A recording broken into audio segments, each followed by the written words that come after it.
news mga kaibigan para sa mga supporters ng angas ng Pinas Cuadro Alas at sa kanyang mga solid fans mga kapatid. Panalo!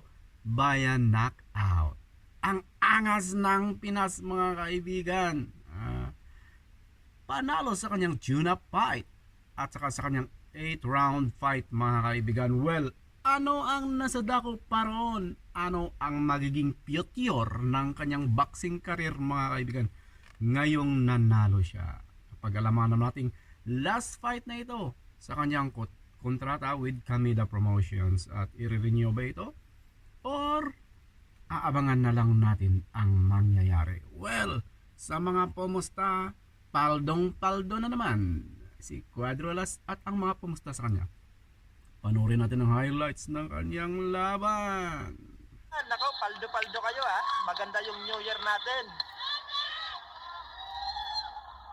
Ang galing oh. Round 4, opo. Thank you. There you are mga kaibigan, napakagandang performance and of course, winagayway na naman ang bandila ng Pilipinas dahil nanalo si Cuadro Alas. Abangan natin ang update sa susunod niyang boxing career mga kaibigan. Thank you so much for watching and see you in our next video. Bye bye.